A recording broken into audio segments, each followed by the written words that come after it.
All right, it looks like we've got at least a couple minutes past the hour. It looks like we've started to plateau off, and other people will join us as we get going. But wanted to welcome you all to the 8A Stars 3 Trivia. 8A Stars 3 Industry Partners, we wanted to welcome you with a happy fiscal year and say thank you for joining us for the first ever 8A Stars 3 GWAC Trivia. My name is Herman Lyons, and I'm a proud member of the 8A Stars 3 team. You are logged into Zoom now, but we will soon be sharing a QR code and a URL link so that you can log into the trivia. Before we jump into the trivia, I wanted to mention a few things. This trivia was developed with you in mind. We will be able to analyze the responses and identify the topics that we need to focus on for future industry partner engagement and also resources. We deliberately called this a trivia and not a quiz or a test. We want you to enjoy the experience without the pressure of getting a high score. We're not interested in who knows what, but rather how well the industry partner group as a whole understands the contract and the 8A Stars 3 program. Play anonymously. You will be given an alias that you can keep or you can change it if you want. Your alias allows you to be incognito and fly under the radar. The GWAC team and other participants will not be able to associate your contract knowledge with your real identity. Now, we've never done anything like this before, but we're excited to give it a try. Following the trivia, we will post 2 questions to see if you had a good experience and if you would like to do this again. It's likely that there will be questions or topics that you haven't quite grasped. Be sure to write down the question number and the contract reference that we provide so you can refer to your contract for more information. We will send the trivia questions and answers as well as this webinar recording link to your group email address. So now that we got that out of the way, let's talk about the trivia. There are 27 total questions across 6 rounds. Some rounds will have more questions than others. Sue Compton and yours truly will be your trivia hosts. And I'd also like to acknowledge Sherry Pearson at this time, who will be operating the trivia in the background for us. There will be a winner after each round, and points are earned by answering the question correctly and quickly. For example, if 2 players provide the correct answer, more points will be given to the player who submitted their answer the quickest. And lastly, although you can use your mobile device, we recommend using your computer for the trivia. Several members of our team have taken the trivia, and we all agreed that we had the best experience on our computers. Our mobile devices timed out, and it caused an inconvenience. Sherry, at this time, I see you got it on the screen. Please share the QR trivia code and login information. I see that we have some hearts. And industry partners, we will give you a moment to log in before we get started.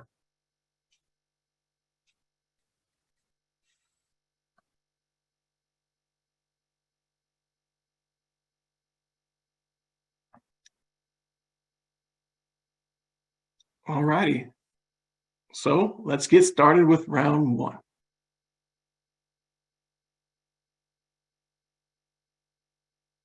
And for those of you who can hear me, just really quickly, toward the top of your screen, you're going to see the login information for the Menti. So if you have a question about how to log into Menti, you can always type it in the Q&A, or you can see the information at the top of the screen. Okay. So again, before we get started, everybody's going to get a nickname. You can choose the nickname that we give you, or you can select your own. The question appears and the participants need to answer before the countdown ends. We think we've given everybody plenty of time to answer the questions. Points are only given if you get the correct answer. And again, those of you who answer the quickest will be given the most points, and we'll show the leaderboard after each round. So with that being said, let's go ahead and get started, Sherry, with question number 1. All right, so question 1, here we go. The 8A Stars 3 contract is a multiple agency contract, or MAC, a government-wide acquisition contract, a multiple award schedules, or a cooperative purchasing program.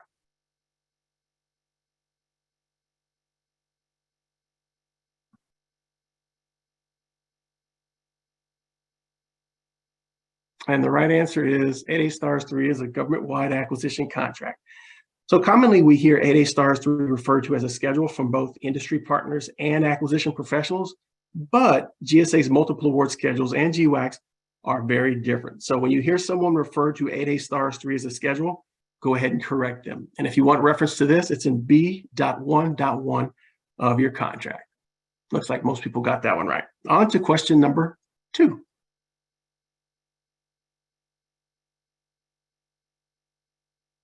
The 8A Stars 3 GWAC is available to state, county, city, or federal agencies. Make your selection.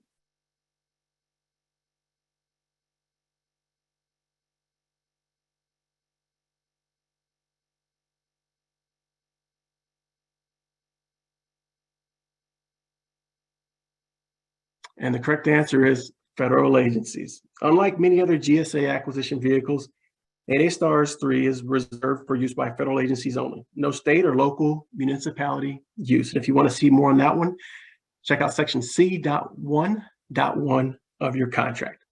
Good job. On to question number 3.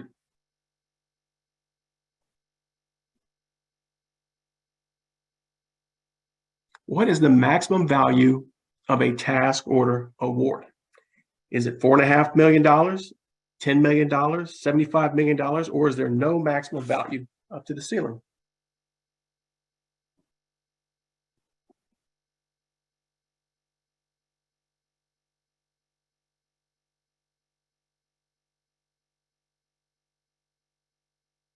All right, and the correct answer is there is no maximum value up to the contract ceiling.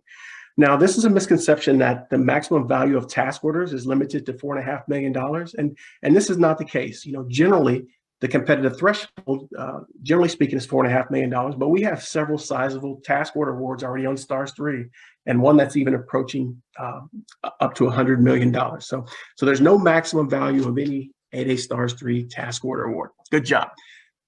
All right, my last question will be, before I turn it over to Sue.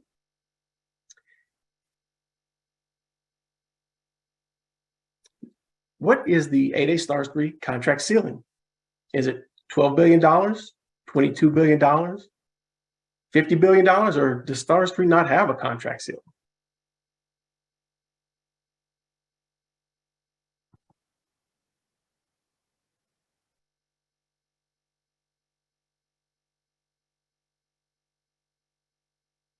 And the correct answer is $50 billion. It looks like most folks got that one correct. We just want to go ahead and bring this up because when we were reviewing a lot of web pages and marketing material that you guys were sending in, we see a lot of references to $12 billion and $22 billion. And we think that's primarily associated with what you guys saw on the 8A Stars 2 GWAC. But just keep in mind, the total value of all task order awards on 8A Stars 3 should not exceed $50 billion. And if you want reference to that, you can find that in B.4.1. And we've got one more question that I'm going to ask before the end of round 1, and we'll go ahead and ask that question now.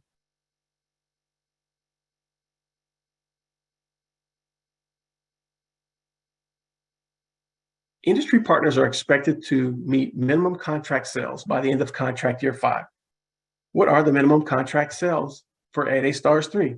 $100,000, $150K, $200K, or $250,000?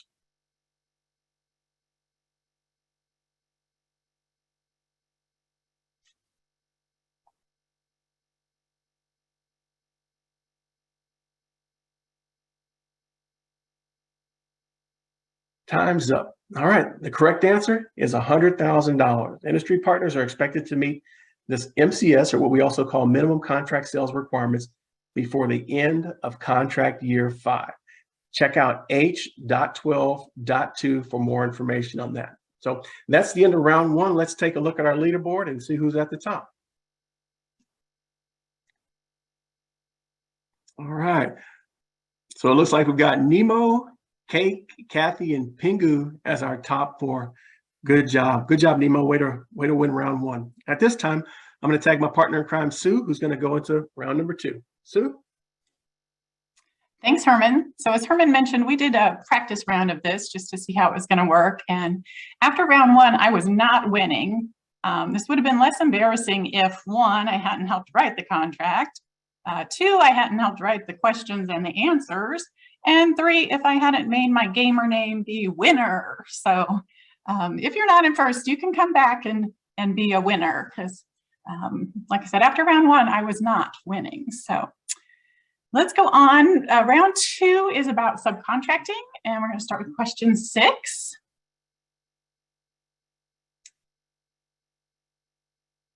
As an industry partner, I may subcontract with limitations to other 8A Stars 3 industry partners, large businesses, small businesses, active 8A program participants, or any of the above.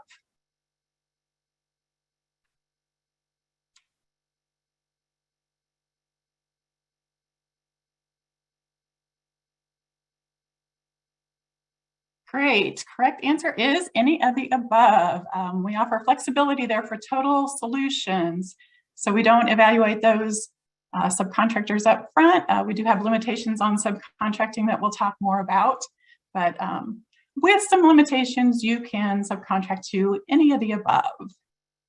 Next question.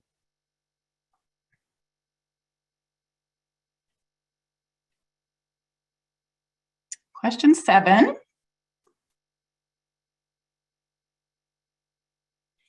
Contract holders are expected to perform a meaningful amount of work on each task order. True or false?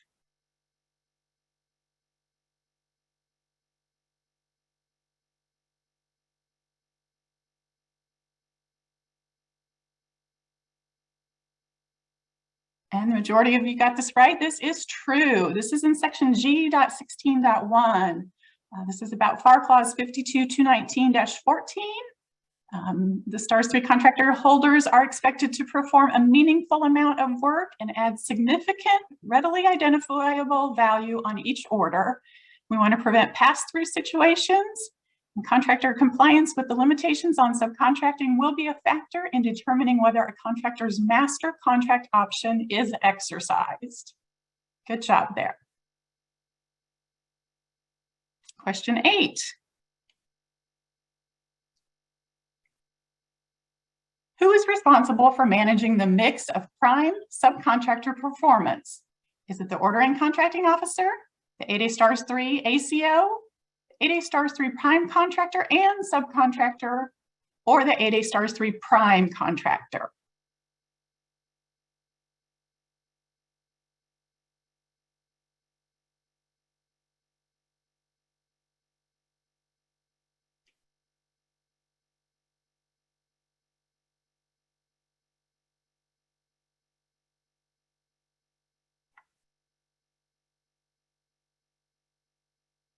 Excellent. This is in G.16.2. The answer is you, the 8A Stars 3 prime contractor. Next question.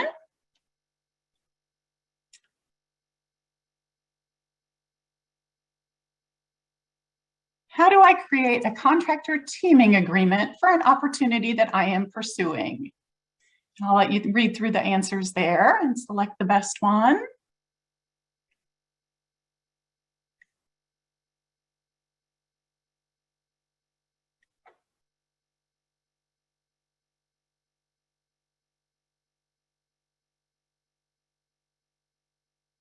Okay, so this one was kind of split. So the correct answer is contractor teaming arrangements are not applicable to the 8A Stars 3 task orders.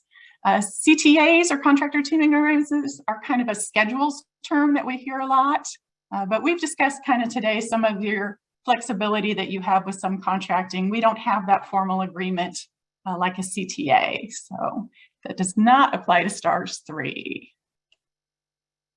Last question in this round.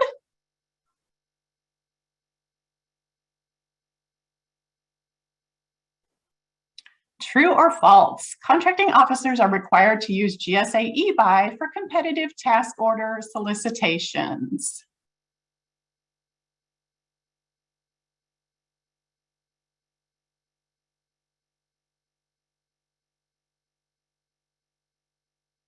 Oh, this one was tricky. This is actually false.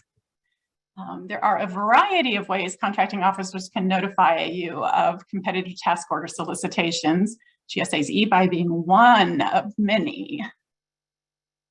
Let's see how we stand at the end of that round.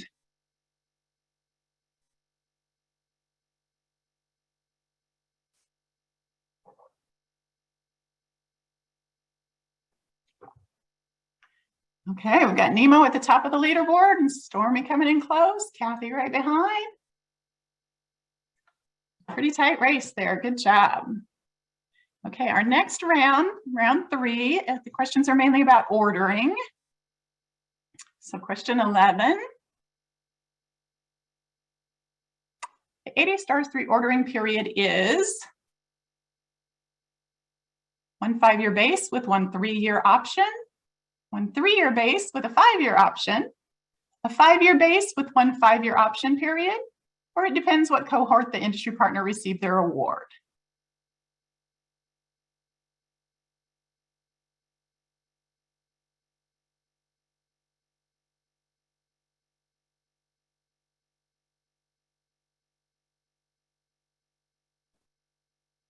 Correct answer was a 5-year base with a 3-year option period. So gotcha on this one. F.2.1, the master contract ordering period is 1 5-year base period with 1 3-year option period. And according to FAR 52-217-9, that 3-year option period is a unilateral government right. It's not guaranteed. But it's not what we see commonly during website reviews and everything, which we see a lot of 5+5. So be mindful of that. The ordering period is a 5-year base and 1 3-year option period. Next question, 12.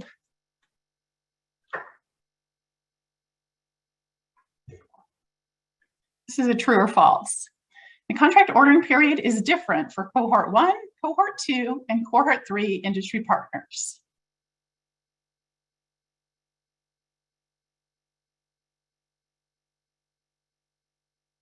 True or false?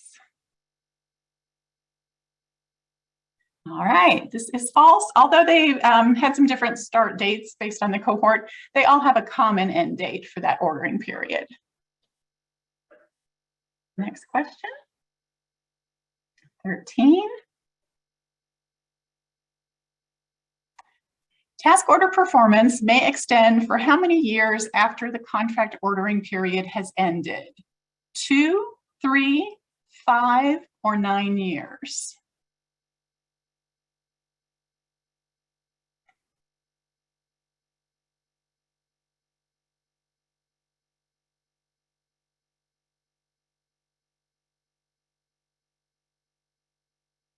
Okay, this one was kind of split. Correct answer, what is the majority? 5 years. F.3.2, task order period of performance is not greater than 5 years beyond the final day of the master contract ordering period. Section 5.3.2 of your contract. Next question.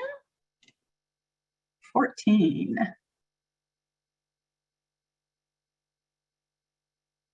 SBA's 8A program offer and acceptance process is required for sole source task order awards. True or false?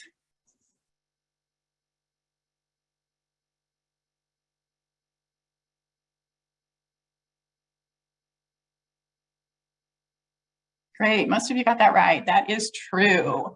Similar to a direct 8A award, sole source requires SBA offer and acceptance with few exceptions. There are agency partnership agreements with SBA that may address this requirement, so be aware of those. And I know this is a change, but FAR 19804-6 changed, and so now this is true. Offer and acceptance is required on sole source tasks. I think that's the end of our round. Okay, round 4.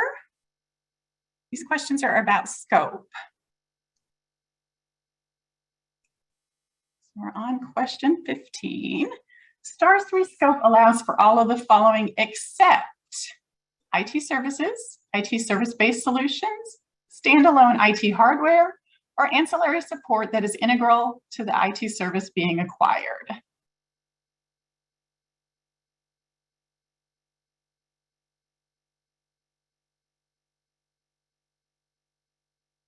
Good job. Most of you got that right. Standalone IT hardware.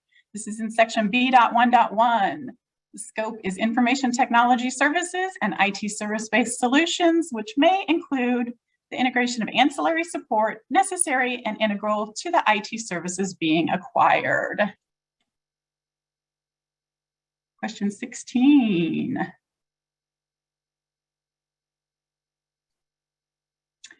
How do I add scope subarea 1 or subarea 2 to my GWAC? Your choices are: send an email to s3@gsa.gov, submit an updated J7 and J8 form from the solicitation. GSA is not adding industry partners to scope subareas at this time, or receive a letter of sponsorship to add subarea 1 or 2.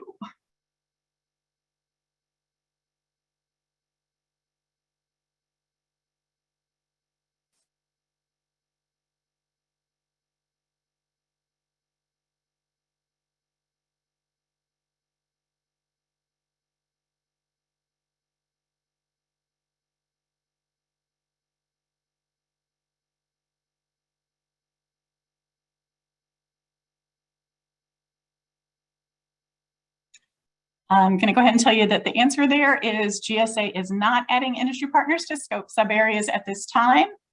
This is in section H.13.1.3. GSA will periodically review the need and determine whether or not it's in the government's interest to add any industry partners to scope subareas. Question 17. If your customer is not sure if their requirement fits the scope of the GWAC, they should issue the task order award, contact a GSA customer service director or CSD for clarification, request an advanced scope compatibility review, or call the STARS 3 team and talk through the scope.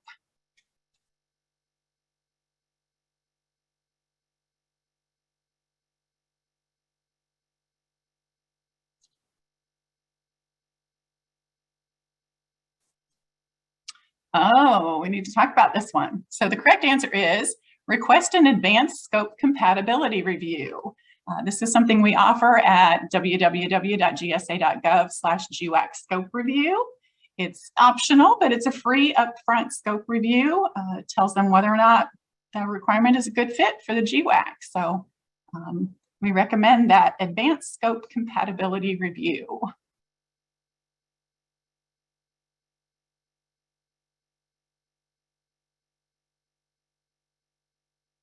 So let's see where we stand with the leaderboard.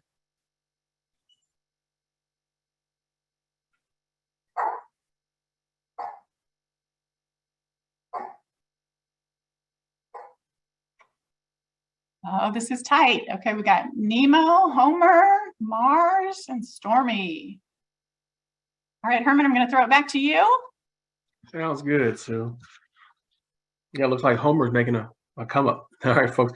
I'm going to take the last 2 rounds. So we'll start with round 5, and we're going to talk about contract types and pricing. So here we go with the first of round 5.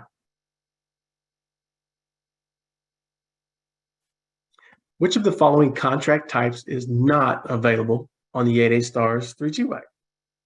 Is it cost type contracting, time and material, firm fixed price, or labor hour?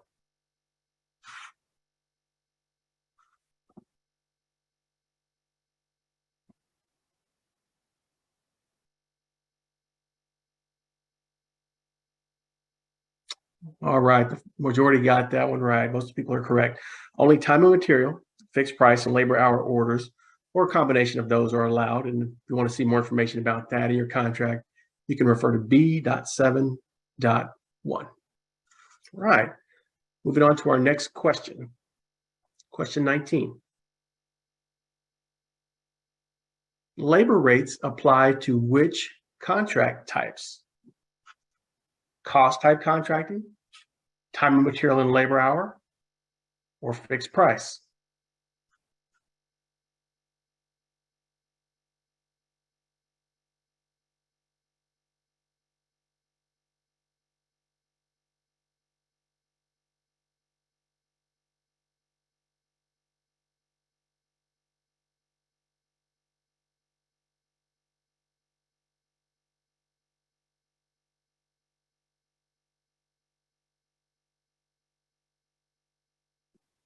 All right, good job. I was happy to see that the most of you had got this right.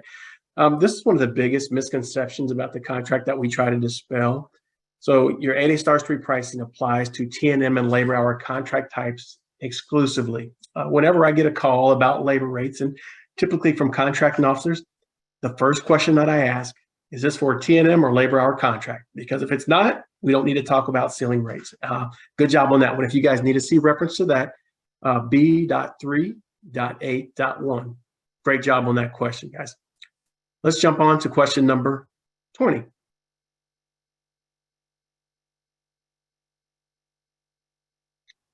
A Stars 3 labor rates, and you can choose from the potential answers listed. Are they preferred rates that should be applied at the task orders? Are they ceiling rates that should generally not be exceeded?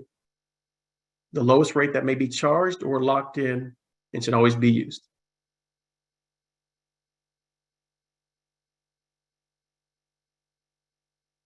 Good job.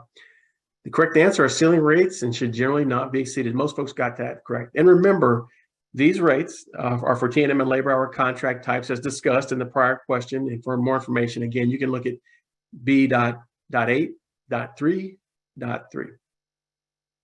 Okay, moving on to question number 21.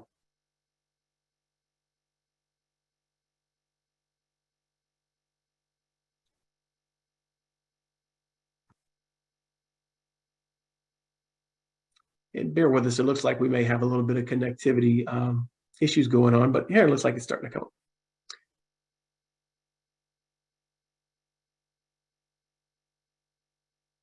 All right, which statement is not true of labor rates? Choose from the options listed.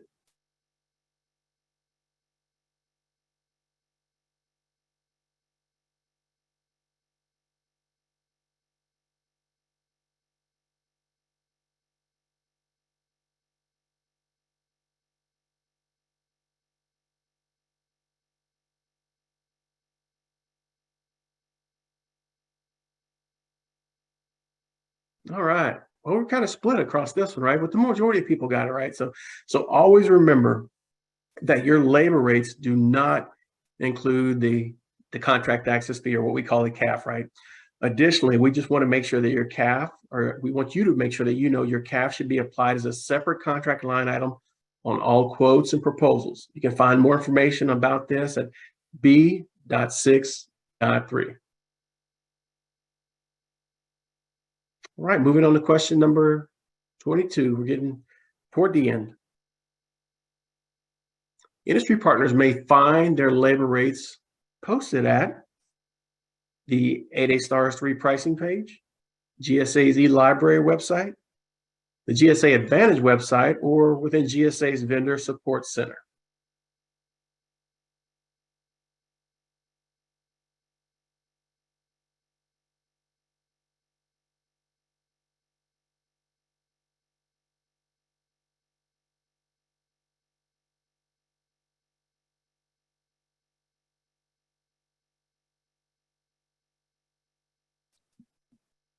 And the correct answer, the majority got it right, is the 8A Stars 3 pricing page, which is gsa.gov/S3 pricing.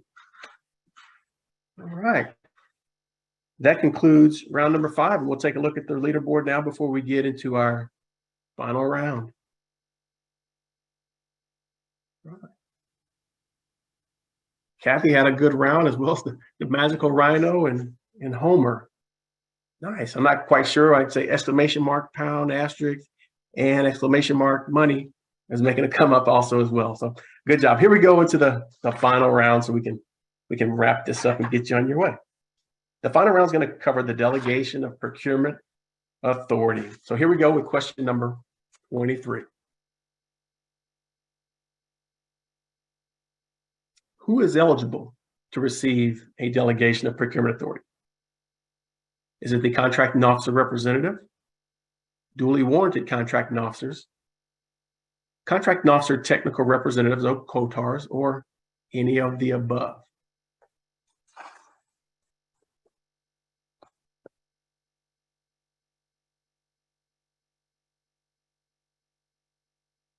We need to talk about this one. So the only people eligible to receive a DPA is duly warranted contracting officers, okay? Although we realize that it takes a team to issue a task order award, only the duly warranted contracting officer is eligible to receive their Delegation of Procurement Authority. So that can be found in G as in golf, .4.3.1. Okay. Question number 24. Contracting officers may request their DPA after select the correct answer listed. Is it reviewing the 8A Stars 3 ordering guide, attending a regularly scheduled DPA session, watching YouTube, completing the GSA GWAC training at the IT Acquisition University, or all of the above?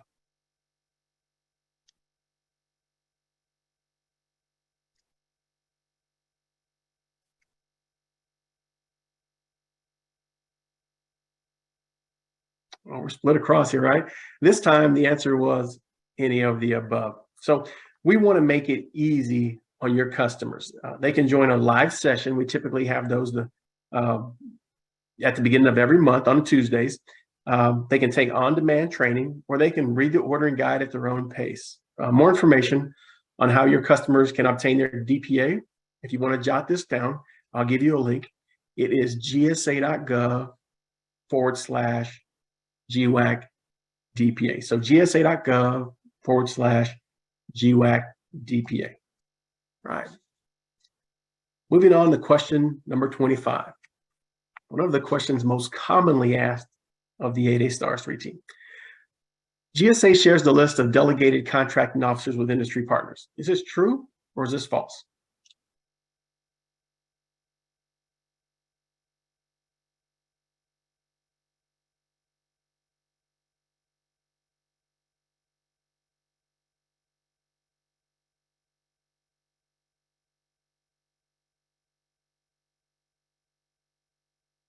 We're about half and half there. The correct answer is false. We don't share this list, and we never have.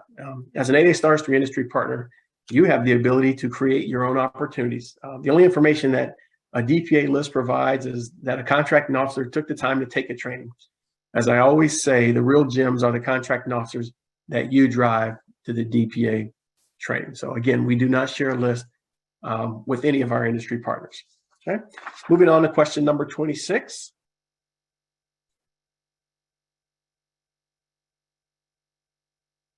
Generally, the length of time that it takes GSA to process a DPA request is less than 3 business days, less than 5 business days, less than 1 week, or less than 1 month.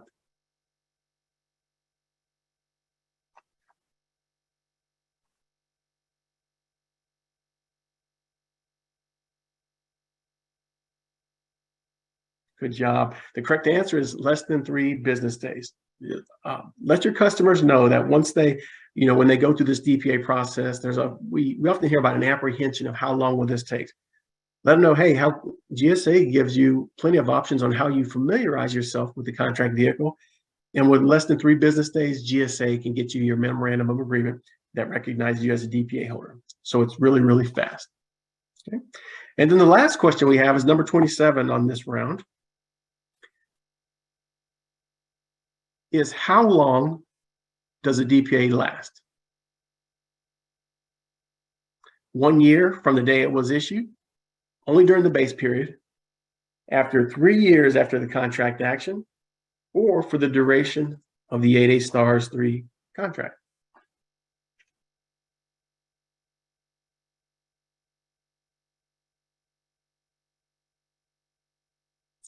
Great job. The correct answer is for the duration of the 8A Stars 3 contract. I like to tell contracting officers that they're one and done, right? Get the DPA and it sticks with them for the life of the GWAC. So right on. All right, let's take a look at the round winners after the final round.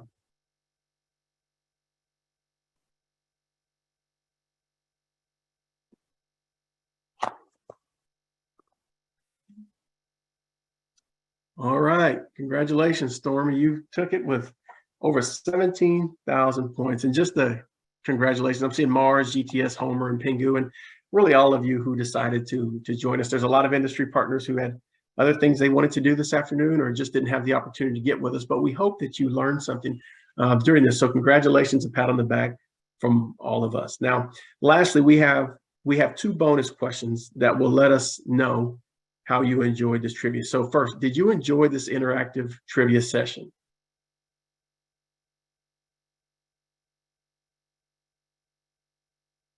And there's no wrong answer here.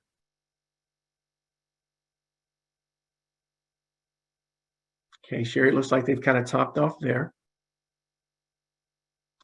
And our next question is, would you like the 8A Stars 3 team to host future trivia sessions with different questions?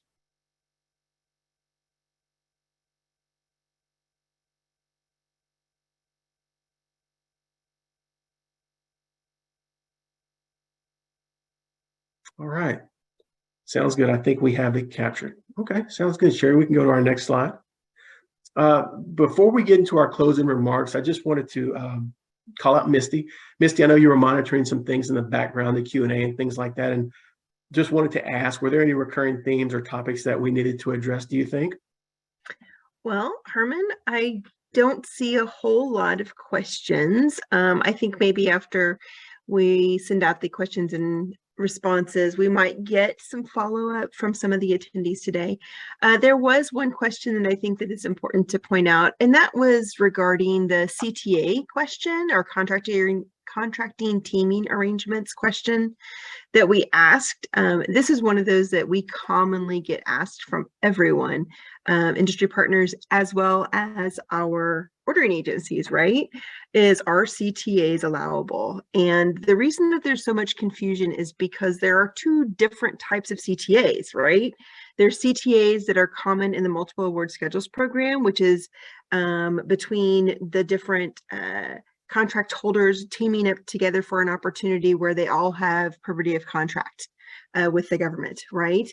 That is different than contracting teaming arrangements that are identified in the FAR at subpart 9.6, which outlines contractor teaming arrangements that are available in the form of joint ventures, as well as the prime subcontractor relationships. Those types of CTAs are allowable on STARS 3. So this is one of those common misconceptions, and I think that it was a good question to have out there. And I appreciate one of the attendees had pointed that out, that CTAs are, as in schedules, are not primary CTAs. The FAR CTAs are JVs or subcontracting agreements. So thank you for that. But that's really the only question that came up that I think warranted being brought up to the whole group. Perfect. Thank you, Misty. That's just an indication. I guess everybody was taking the trivia, right? So appreciate it. All right, so we're going to wrap it up. We just want to say thanks for attending once again. Everything that we discussed today is on our website, or primarily it's going to be in your 8A Stars 3 contract. And Sue and I, we hope we did a good job sharing the references to that. So always refer to your contract. And again, if you need clarification on anything, you need assistance with anything in terms of your 8A Stars 3 contract, go ahead and contact the 8A Stars 3 team for assistance. Again, the best way to reach us is always s3@gsa.gov. Thank you very much for attending. Thank you for letting us know if you enjoyed this interactive session. We look forward to taking a look at all the responses and seeing how we can build a better program moving forward. So with that being said, this concludes today's 8A Stars 3 Trivia. Thanks for attending. Bye-bye.